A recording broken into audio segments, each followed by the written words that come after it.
Hey girls, it's me. Welcome back to Have I Told You the One About? Welcome back. Tonight was supposed to be Breaking Up is Hard to Do, but you know what? I'm also tearing that one up. Oh, that's two in a row. Oh my God, I'm on a wild streak. Will there be any stories left? And I'm giving you a new story because you know what? We were all working hard in the writing room sorting out the details of the story, getting a really good character arc, making sure that we had our three main events, right? Story events. We were really working it up. And the legal department came in and said, "Oh no, you can't tell that story." So I decided to, switch it up. But if you want to hear all the story of Breaking Up is Hard to Do, you can get it in my memoir, My Body is Yours. And I know that whenever you end up with something that gets promised to you and then it's pulled back, I promised you a story and I'm not going to give it to you. It's just going to make you want what you can't have, which is my poetry book. And if you think canceling is another one of my great bad ideas, you'd be right. And that would mean that your judgment is showing real progress. Those are my books because I'm an obnoxious bitch. But really, the story's in my memoir, and I just am not going to tell it for a variety of reasons, but that's my prerogative. But I cooked up something really good for you that I'm really excited about, which is it's a travel story without much of a character or a story arc. But that's fine, right? Because what else do you have to do? And the really thrilling thing about travel stories is that you get to learn about other places. And we went to this place that not a lot of people have been to because it was closed to the world. It was even closed to their own people. Where were we, you wonder? Well, this story is about a trip we took to Myanmar or Burma. Some people call it Burma because it's named after Burma for the Burmese, who are the vast majority of people in Burma, Myanmar. And that's why it got called Burma. But locals also call it Myanmar, depending on who you are. So we call it Myanmar because that's my friend who lived there called it Myanmar. So we call it Myanmar. Anyways, we went to visit our friend. This was in 2005. I had a sabbatical. So I took a break from work to do research. And we decided we were going to go on an adventure and have a research adventure. And look, now I get to tell the story. So it actually counted as research. We went to Thailand to visit some friends, and I have a Thailand story in my magic story bag. And I thought I'd string some things together a bit, Myanmar, because it was the highlight of going to Asia. Oh, and we went to Taipei too. We went to three places where we had friends. And my friend Daniel Collins, who's also a radical fairy, the radical fairies open a lot of doors for you. They let you stay with them at all those strange places they end up in the world. And he lived in Yangon, for quite a few years teaching English. And I'd been dying to see him. So when I had my sabbatical, I thought, screw it. I'm going to visit my friend Daniel because I haven't seen him in years. And here's this great chance to go to this unusual place that I probably wouldn't go to otherwise and have somebody who can help me navigate the region. So it was thrilling to be there. The people were so nice. Everybody was so friendly. The weird thing about being a gay man in Asia was that everybody was comfortable if you looked at them. They didn't get nervous just from you looking. You'd look at them and you'd see somebody and you'd smile and they'd smile back. You get this great big smile back. And it was so nice that it was this whole other experience of my masculinity. I would see straight guys, or presumably straight guys, on the street, and they'd catch your eye. And instead of sort of looking away because you were afraid they were going to think something terrible about you and call you a name, they would just smile at you. And then you'd be like, "Oh, hi." And you'd smile back. And you'd have this little exchange. And it was gorgeous. It was an entirely different way of being a man in the world, and particularly a gay man in the world. It was really thrilling. And, we know this about masculinity, that it's constructed and it changes from place to place. And so being a little soft, being a femme man in that place just didn't read. It was fine. Nobody cared. I didn't have to police my gender the entire time we were there. It was a thrill. That was the first thing about being in everywhere, really, that we went, all those three places, but Myanmar. So we stayed with our friend Daniel, and when we first got there, Francis had a little accident. He had a sore foot, and we just ended up eating around the corner because we wanted to go somewhere close. And we ate at this place. It's amazing to think of now in the middle of the pandemic. When we were in Thailand, we ate anywhere. We ate at any single place, and if there were locals there, that's where we ate. If there were tourists there, we kept on moving. And so we did the same thing on our first day when we landed in Myanmar. Daniel had to do something, so we went out to get some food, and we went around the corner, and there was this little outdoor market, and they had these kids' chairs. They were like a foot off the ground and short little tables. And there were all kinds of people eating there, and they had all these little dishes, and you could order any of the dishes, and they must have had like 30 or 40 dishes laid out. Who knows how long they'd been sitting out there. We saw some flies. And we just thought, well, everybody else is eating here, and presumably people aren't getting sick. So we ate there. And the food was, fine. It wasn't terrible. It wasn't great. It was sort of like North American fast food, right? It just did the trick. But when we got back to the apartment, Daniel asked us where we ate, and we told him, and he was like, "Oh, I've lived here 4 years, and I've never eaten there." But we were fine. We didn't get sick. I got an iron gut. Um, and Daniel took us to all kinds of fancy places, and we always preferred eating at the places that cost $1. That was always a thrill, getting a meal that cost $1. That was great, and you ate with all the locals. Anyways, so these are just details. The other thing that's really fascinating about Myanmar is I can't remember who, but at some point, one of their leaders, the leader of Myanmar, announced that they were going to go to the UK system or whatever. They were going to go to driving on the left. So everywhere in the entire country switched to cars on the left. And then they changed the rules back, and now they drive on the right. But nobody can afford to buy cars where the steering wheel is on the left to drive on the right. So they all have steering on the right for driving on the right. So when we were in buses going places, there'd be a driver who would be sitting in the right-hand seat, and there'd be a lookout in the left to make sure that they didn't have accidents, because you have a huge blind spot, right? Trying to turn onto a left when you're sitting in the right, on the right side of the car in the right-hand lane, was really dangerous. So there was always two people, and you'd see people who were in their solo cars, and they were really struggling. Anyways, that was really exciting. And Yangon has this really great train that circumnavigates the entire town. So you can catch it anywhere across the town, and it's for all the laborers.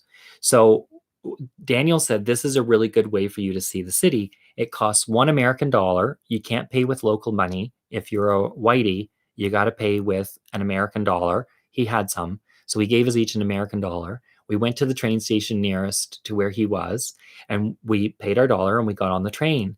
And the train is just a service train. So there were benches along both sides. The train car had benches along both sides, and it was all windows. Most of the windows were open, and people would just come in and sit down. But because it was a work car, whenever you hit a stop, people would be out on the platform, and they'd have like giant bags, like full, huge garbage bags, and larger than suitcase, the biggest suitcase you could imagine. They'd have these big bags stuffed with produce or material or whatever they were going to sell at the market. And when the train stopped, it didn't stop for very long. So they would heave the sacks up to people sitting in the car, and whoever was in the car would just reach out. They would yell, "Hey, come grab my sacks." And people would lean over and grab their sacks and yank them into the middle, and they'd sit. And that's why there was benches. So there'd be lots of room for your product in the middle of the train car. It was so fabulous to be part of this. So like we were sitting in the window, and people would yell at us. So we would grab stuff. We were just hauling things in. I was like, well, I know I can look and learn. And so we hauled stuff in and put it down, and people would come in and they'd thank us. And at one point, the train, when we first got on, the train wasn't that busy. There weren't that many seats in the there weren't that many people sitting in the benches. So there were other tourists there, and they were sitting sideways, and they had cameras, and they were taking pictures. And the really thrilling thing about the taking that train is because it circumnavigated the city. You more or less saw into the backyards of all of the poorest people who lived in Yangon, because they all live next to the train tracks, and we saw people doing their business. They didn't even have an outhouse. We saw people just living their lives, like killing chickens and doing whatever, feeding things and gardening and sunbathing and showering, bathing. We saw all kinds of stuff in the backyards. It was such a great insight into how people live. And as we started, we were doing the whole tour, right? We got on the closest train, so we're doing the entire tour, and we were going to come back again. And as we got closer and closer to certain stops, it would get a lot busier. And at some point, people were standing up, but the tourists who had been sitting down sideways with their cameras were still sitting sideways with their cameras, while like 80-year-old women were standing there with their produce, with their big sacks of product. They'd be standing there as the train's shuttling along, and tourists are sitting there relaxing while these people are on their day of work. I was mortified. I couldn't believe it. It was so appalling. Maybe I should have said something. I don't know. I have such a big mouth. I try not to get into fights with people. Anyways, we decided we were just gonna, Francis and I looked at each other and we were talking French because there was, it was better than English. And we just said, okay, we're gonna model good behavior. So we were hauling in sacks, and people would come in and we'd stand up and I'd say, oh, I'll give you my seat, even though they probably didn't understand us. But it was to help other people recognize that maybe they should do something different. And at one point, Francis was sitting somewhere, and this 80-year-old woman gets on. She's got some big sacks that we've hauled in. She gets on and she's looking around for a seat. And Francis has a little space next to him, but this woman's got some hips. So he's going to get up. And she's like, no, no, no, no, no. You stay there. And she just gets in next to him and goes, whomp, and bumps the guy next to her. And they move over. Everybody moves over in the entire row. And she squeezes in and she sits down and she looks at him and she goes, see, easy. And then she was so thrilled with Francis. She just loved him. He was wearing like his bright little ball cap and he looked all, cute. And she was so impressed with him doing that she pulls out her little box of lunch. They have these box lunches that are stacked. And she pulls out her little stacked metal container and undoes the lid and takes off the little containers. And she's got some nuts in there or something. And she offers him some nuts. And he's like, no, no, no, I don't want nuts. And she was like, you eat some of my nuts. And so he had a little bit of her nuts. I think she pulled out a sandwich and she wanted to give him part of her sandwich. And he refused the sandwich, and that was all fine. But he was looking at me with a shit-eating grin on his face, like, look at me. I'm royalty. This woman's so nice to me just because I offered her my seat. Which also told me, okay, well, noticing what other people's behavior is like, noticing how thrilled she is, this is probably a common thing that a lot of the white people who ride those trains don't get out of the way. And it just made my blood boil. Anyways, so that was thrilling. I love that. That was one of my favorite things that we did. It cost $1 American. We also did this trip where we found this place that you could go to a hike, and there was a temple at the top of a hill, and it was in kind of a remote place, and you had to take a boat. So we took this little, is it called a scow? We took this little super flat boat, and it was driven by a monk. A monk drove us to this remote place so we could go on a hike, and we hiked all the way up.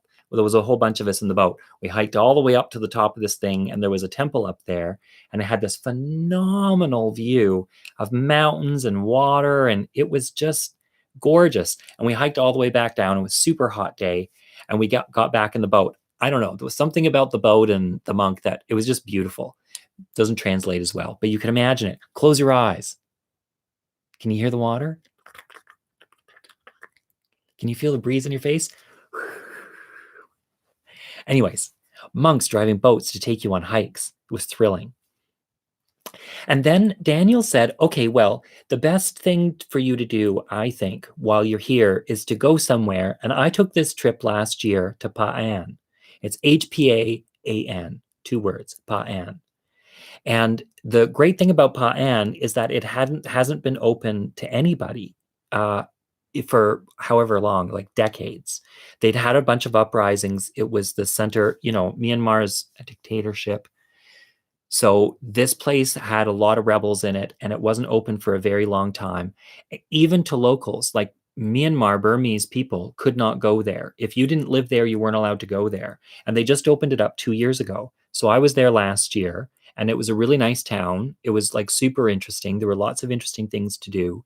So I'd recommend you go there because it's an easy bus ride and it's super affordable. And then you get a few days in some other village and you can navigate the city or the town without me so that you get a more genuine sense of what it's like to be a person in Myanmar, which was very true because Daniel was navigating everything for us, right?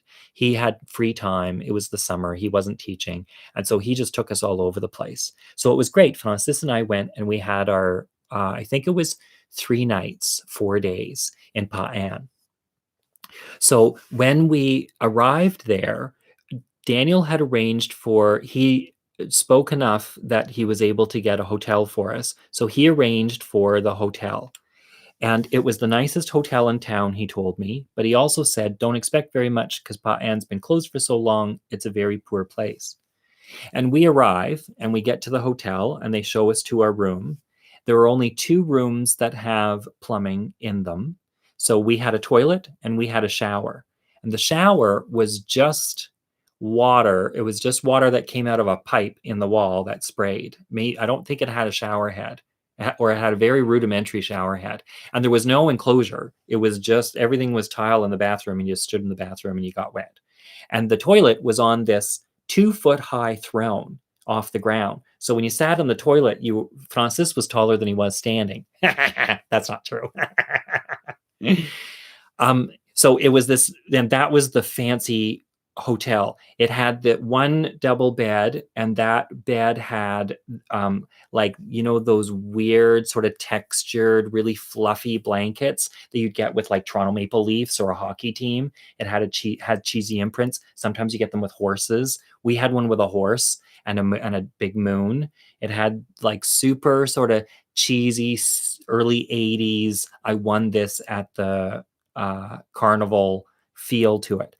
And nothing had been redone since probably the time it was built in the 50s. The carpet was super old. It was not the kind of place North Americans stay in when they're traveling ever, but it was the best place that they had in Pa An.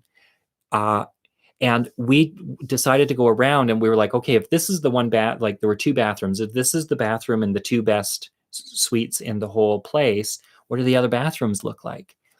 And they were squat toilets, which you probably know if you know anything about Myanmar or whatever, traveling. Even France still has squat toilets.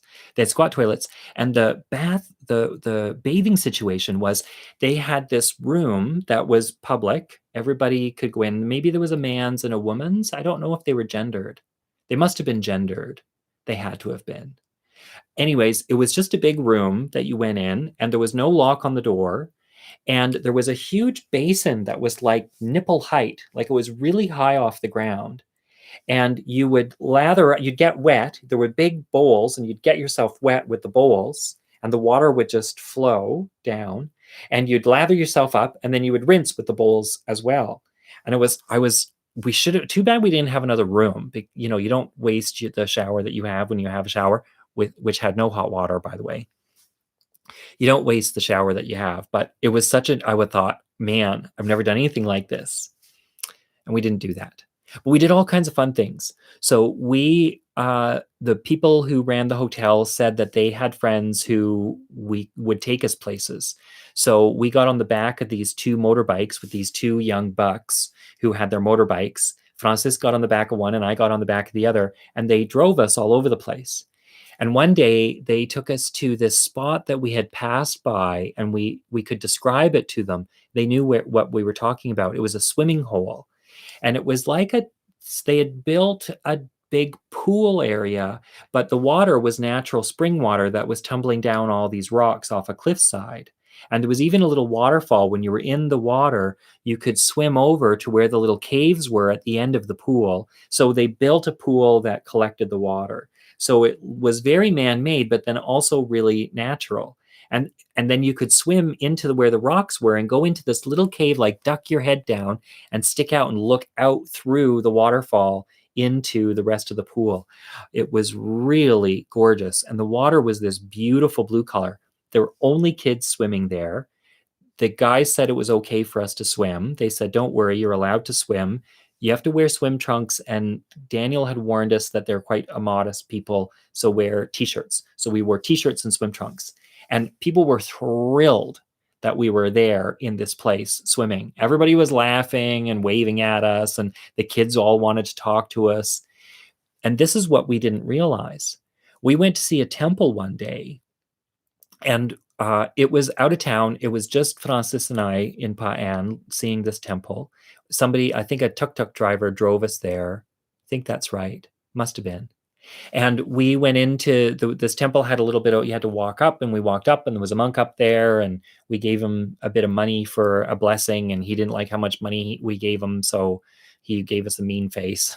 Then I felt bad, but I knew how much money it was. It seemed like plenty to me. Anyways, I think other North Americans are more generous.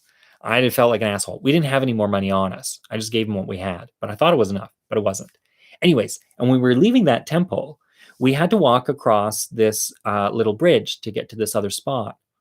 And when we were passing, some Myanmar kids, they were like, I don't know, maybe 20, 21, something like that. They were young and cute, and they were laughing. And it was like two boys and two girls, and they were probably out adventuring too. And they passed us. Oh, they must have been adventuring because they had cameras. So they must have been on holiday too. Anyways, they had cameras, and they asked us for a photo. And this was our first day in Pa An. So I thought, okay, well, if they want our photo, they're probably gonna like charge us and then get our email address or something, because it wasn't a camera that just ran. So, how are they gonna get us the photo? And I don't want to pay for a photo and then not get it. And I don't know, it all just seemed awkward and weird. And I didn't want to give strangers my email address. I'd invented this whole narrative of how they were going to take our photo and give it to us. But then afterwards, somebody else asked us for a photo. And I said to Francis, why are people asking us if we want to get our photo taken? And then I was like, do you think they want our photo because they just don't see white people and they want their photo taken with us? And he was like, oh my God, I think you're right. And so the next people, the third group of people who asked us, we said, sure. And then they came over, and sure enough, they stood next to us and they got their photos taken with us, because they'd only been open to the public for 2 years in that area. And they wanted to get pictures taken with the white people because white people didn't get to go there. It was wild. It was wild. It was so amazing. Like, what a huge privilege, and what a very stark sense of what the world is like now. And one of my best moments, one of the things that I loved the most, was we went to this restaurant to eat food, and it was the nicest restaurant around. It got the best review in Lonely Planet. Pa An is a really tiny village. I think we must have looked for it online, right? It couldn't have been in the book, because the book wouldn't have been. I don't know. Anyways, we found this restaurant. It had a good recommendation. They said it was the best one in town, so we went there. And the guy sitting next to us was a doctor. He was a Burmese doctor living in an area. He was working in that area, but he wasn't from that area. So he was an outsider. And he said people treated him very much like an outsider. He was as much a tourist as anybody else. And he had really good English. And he told us all kinds of stories about living there, about how much money he made, and where he studied, and what it was like coming back, and all sorts of things. And I remember Francis and I, we looked at the menu, and they had translations for things. So they'd had enough Anglophones there to have some translations. And there were spare ribs. And we thought, okay, well, let's get spare ribs. And the spare ribs came. They were the most expensive thing on the menu. They cost, I don't know, maybe $1, something like that. And they came, and it was a plate full of bones. And when we started eating it, we realized that it was just breaded bones. So what you were eating off the spare ribs, there was no meat. It was just whatever little gristle cartilage was still stuck to the bone, and uh, and the breading, and that was it. I'm sorry for my vegan friends out there and vegetarian friends who are watching, but it was so amazing. And so because the doctor was there, we said, this is unusual because this is a really strange dish because it came with no meat on the bone. And he said, oh yeah, well, you wouldn't get much meat on the bones because people here are so poor. They take the meat off the bone and they sell it. And they use everything and they sell it elsewhere. They don't save it for themselves, not even in their restaurants. So it's hard to get. That's why you get a lot of beans and lentils and that sort of thing.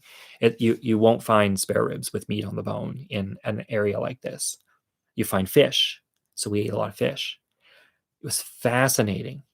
And he said that the day that we saw him, we had taken a tuk-tuk out on a trip. So we went somewhere, and the tuk-tuk driver, who was incredibly handsome, and he kept looking at us in the rearview mirror, or I thought he was looking at us. Maybe he was just looking at traffic. But he was so beautiful, and he had these gorgeous eyes, and he spoke a fair amount of English, so he was chitty-chatty with us. And I was like, oh man, you could be in the movies. And I remember he was driving us home just as it was starting to get dark, so it was dusk.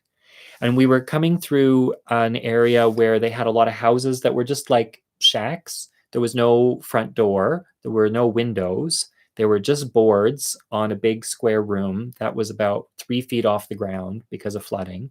So they were high off the ground, and there was nothing inside. You'd see inside because it was dusk, and there was no furniture. People were just sitting around on the floor.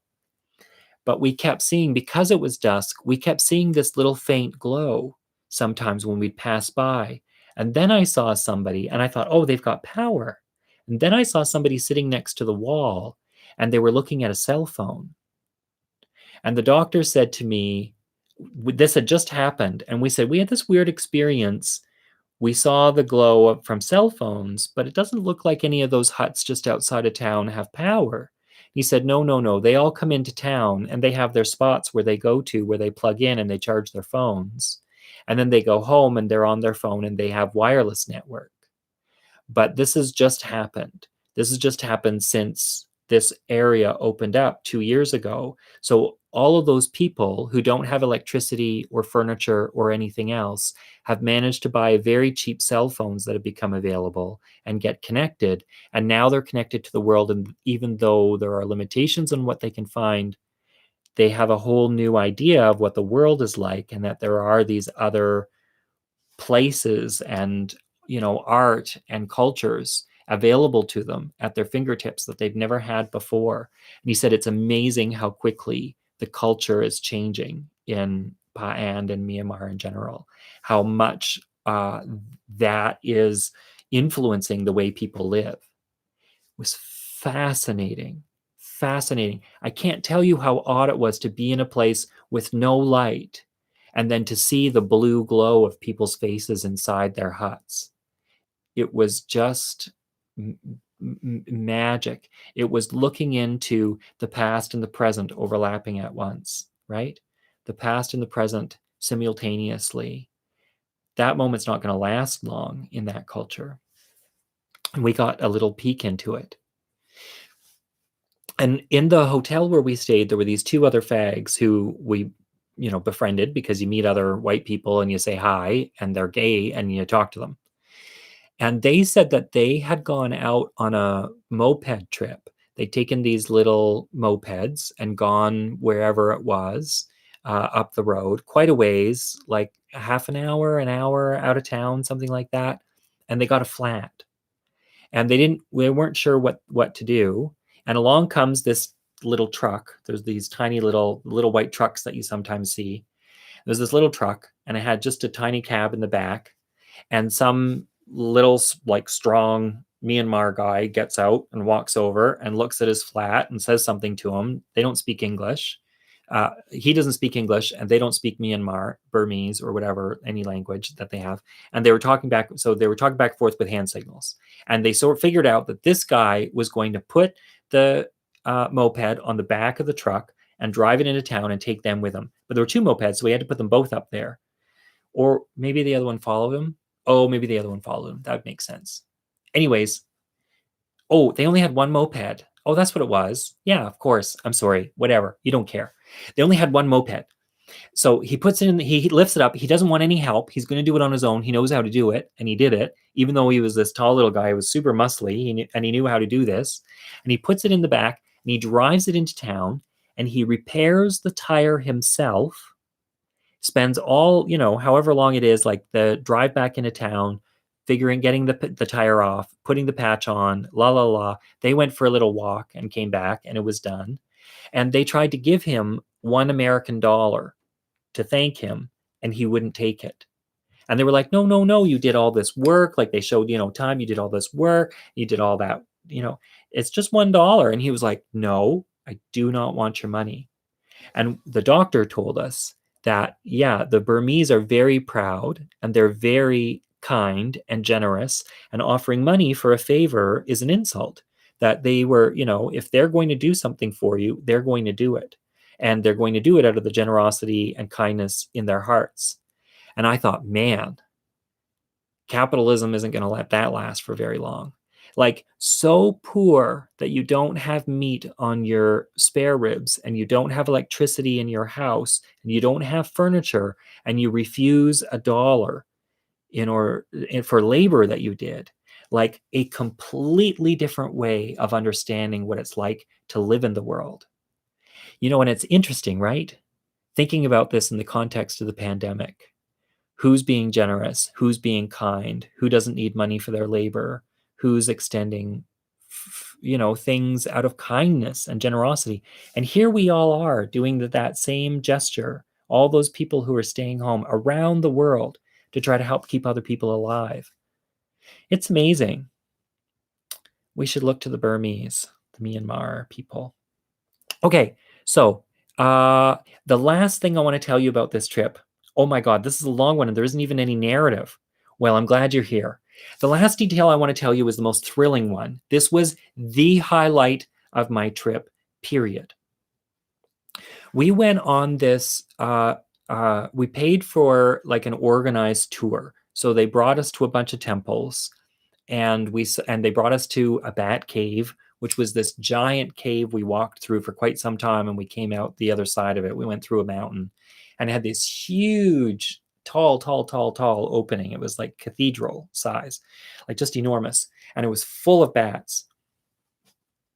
And there were caves all over the place with the spot where we were. And the tour guide said, okay, well, at dusk, when the sun's going down, all of these bats are going to leave out of this one spot. There's this particular place where a whole bunch of bats live. We're going to take you there, and you'll get to see them leaving. So that's what he did. He drove us up to the ridge of a mountain. So we were looking down over the valley, and there were people down below in the valley, and they had big pots and pans and stuff. And at dusk, bats started flying out below us. And you could see like they looked, because they were so far away, it was like seeing swarms of like little flies, right? You see flies and they all swarm together. So it was like this gray cloud, and it got thicker and thicker and thicker and thicker. And it must have been, they were coming out of this cave, and it must have been like 7 to 8 feet wide, the cloud. Let's say like in diameter, 7 to 8 feet in diameter. And it was just a stream of bats. And we recorded them leaving that cave for about 20 minutes, solid. There were bats streaming out in that gray cloud for 20 solid minutes. There were millions upon millions upon millions of bats. Like every second, 50 bats must have flown out. Like you'd see them and there'd be a chunk of them, and they'd be going. And the reason why people were standing down below is because they started banging their pots and pans together, making all kinds of noise, and they were doing it rhythmically. And whenever they would do it, the bats would change shape with the rhythm. You'd see the bats responding to the rhythm because of echolocation. So there'd be like bang, bang, and the bats would go, wow, wow. They'd be going all over the place. Look, I have water. For the first time, I've used my water in all these. Whew. This show brought to you by tap water. Anyways, that was phenomenal. I'd never seen anything like it. To see millions upon millions of creatures all leaving for the night and spreading out into the valley. They left in a column and then they dissipated. It was pure gobsmacking magic. That was our trip to Myanmar.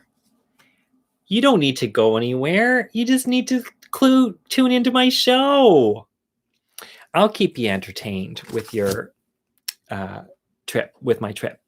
Okay, here. So let's do, I promise you there aren't any more dud stories in here or stories that are going to get me in trouble with the legal department. Let's pull out another story from, I forgot to sing it yesterday. Somebody told me that I didn't sing it. So let's sing it together. You ready? Magic Story Bag. If you did sing it with me, I love you a little more.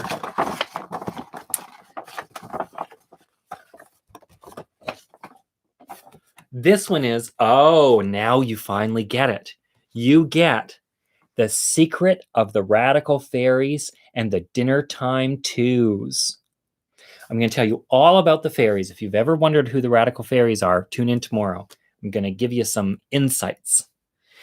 I want to show you a couple photos. I got a photo from my friend Sandra. Remember when you saw her pussy? It was her, and then it was her cat. Well, she also sent me her bitch. She said, look, your hair and my dog's hair is identical. So she sent me that photo. And I got this other amazing photo. This one is from a friend who said, there's my videos are all loaded in. And can you see this? There is Pastor Michael W. Smith who pops up. All the other videos are Michael W. Smith. So he's this famous, I know this because I'm a Michael V. Smith. I pay attention to Michael Smiths. This Michael W. Smith is a famous pastor and singer and whatever. And I'm hoping when people are Googling him, my videos pop up. Because wouldn't that be fun? So you can send me selfies, which I will share, or letters to michaelvsmith.com, or you can tweet them out at michaelvsmith. I strongly urge you to like the page, to share a video somewhere on the interwebs that you like, and who cares? I don't care about finding more people now. I'm just talking to my people. I know that. And my notification, you can sign up for the notification bell if you want to. And then it'll tell you whenever something's coming. Here's your selfie time. And I love you to pieces. I'm glad you came. I'm sorry it was 38 minutes and there was no plot. It was just detail. But that's just a different kind of story. And you know, travels, I love things. I love learning things about other places. You're all amazing. I'm going to click here, my magical spot. And I'm going to click here, but I'm going to kiss you first before I go. Mwah. Hope you had a good long weekend.